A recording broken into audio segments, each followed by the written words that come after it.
Hello everyone, welcome back to my YouTube channel. कैसे हैं आप सभी?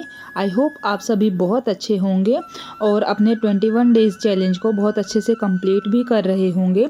और फाइनली फ्रेंड्स, आज हम लोग वापस आ रहे थे। माही के पापा पहले ही आ चुके थे क्योंकि उनकी छुट्टी नहीं थी और आज मैं और माही वापस आ रहे हैं। आज सर्दी बहुत ज़्यादा थी और मॉर्निंग में लगभग 10:30 के अराउंड हम लोग घर से निकले थे और घर पहुंचते पहुंचते हमें 4 बज गए थे।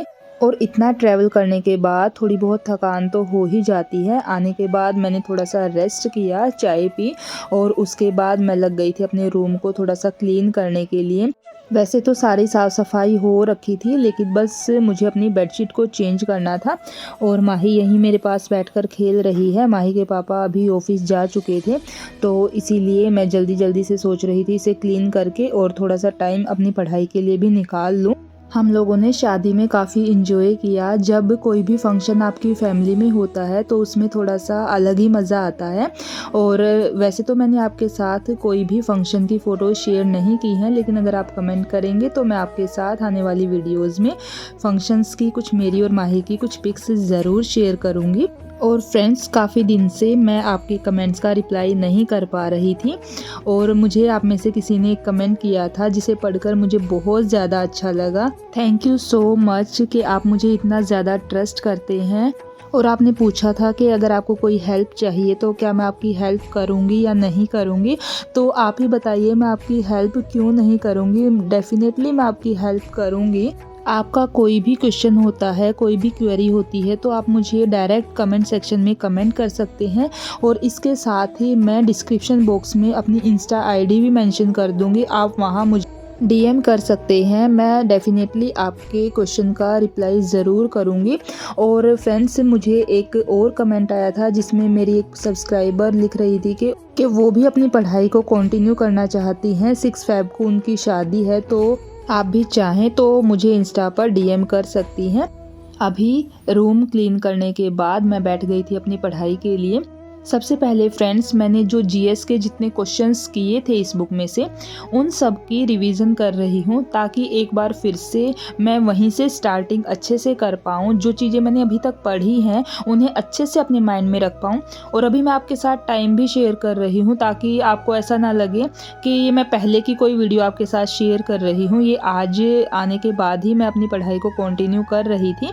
माही साइड में बैठकर खेल रही थी, तो मैंने सोचा कि इस टाइम मैं सबसे पहले जीएस के जितने क्वेश्चंस मैंने अभी तक किए हैं उनकी एक बार क्विक रिवीजन कर लेती हूँ। काफ़ी सारे क्वेश्चंस इसमें इकट्ठे हो गए थे तो उनको रिवीजन में भी टाइम लग जाएगा। और बार बार बताने के बाद भी आप लोग मुझे एक ही चीज़ के लिए कमेंट कर रहे हैं कि मैं किस एग्ज़ाम के लिए प्रिपेयर कर रही हूँ।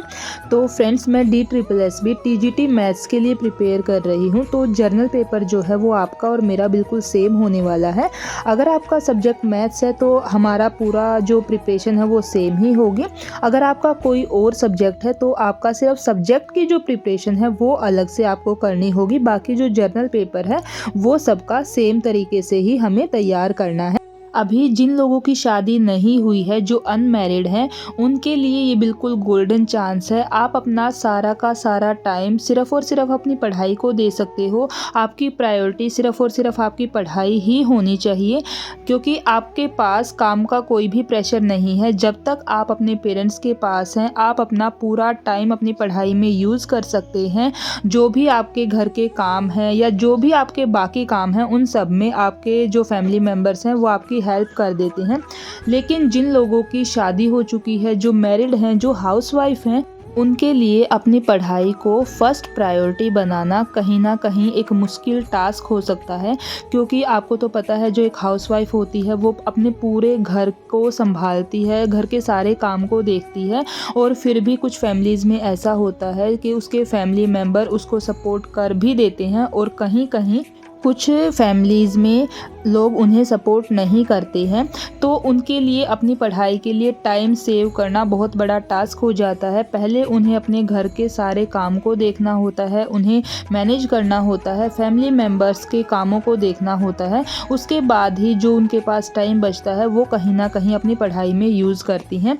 लेकिन जितनी भी मेरी हाउसवाइफ फ्रेंड्स हैं, आप सभी से मैं बस इतना ज़रूर कहूँगी कि ये जो टाइम है, इस टाइम पे आप कोशिश यही कीजिए कि आप अपनी पढ़ाई को भी इक्वल इम्पोर्टेंस दें, उसे भी इक्वल टाइम दें। जितना कि आप अपने बाकी घर के काम के लिए निकालती हैं, उतना ही टाइम कहीं ना कहीं आपको अपनी पढ़ाई के लिए भी निकालना चाहिए। बल्कि मैं तो ये कहूँगी कि इस टाइम अब बाकी काम को आप चाहें तो इग्नोर करें, उनमें किसी की हेल्प लें और अपनी पढ़ाई को ज़्यादा टाइम दें। मुझे भी पता है ये बहुत ज़्यादा टफ़ होने वाला है हम सब के लिए, लेकिन अभी इस मौके का फ़ायदा अगर हमने नहीं उठाया तो ये मौका हमारे हाथ से चला जाएगा। और इस लाइन में बहुत सारे ऐसे लोग हैं, अगर आप इस मौके को छोड़ देंगे तो आगे बहुत सारे लोग हैं जो इस मौके को हमारे हाथ से लेकर चले जाएंगे। इसीलिए आपको अपनी प्रायोरिटीज़ को डिसाइड करना है, आपको ये तय करना है कि इस टाइम आपके लिए क्या इम्पोर्टेंट है, किस चीज़ को आपको कम वैल्यू देनी है, किस चीज़ को ज़्यादा वैल्यू देनी है। और इसी के साथ मैंने कर लिया था अपना इंग्लिश का पोर्शन भी, तो आज मैंने अपने 2 सब्जेक्ट को किया और कल से बिल्कुल रूटीन के साथ बिल्कुल अच्छे से मैं अपनी पढ़ाई को कंटिन्यू कर पाऊँगी। और आज भी मैं अपना पूरा दिन वेस्ट नहीं किया है, लगभग 6 घंटे ट्रैवल करने के बाद भी मैंने अपने 2 सब्जेक्ट कंप्लीट कर लिए। इसीलिए मुझे थोड़ा सा अच्छा भी लग रहा था और ये सोचकर बुरा भी फील हो रहा था कि कई दिन मेरे वेस्ट हो गए हैं। पर कोई बात नहीं, कभी थोड़ा सा ज़्यादा हम अपनी पढ़ाई के लिए टाइम निकाल लेते हैं, किसी दिन ऐसा भी होता है कि हम थोड़ा सा कम टाइम निकाल पाते हैं, तो उससे हमें बिल्कुल भी निराश नहीं होना है।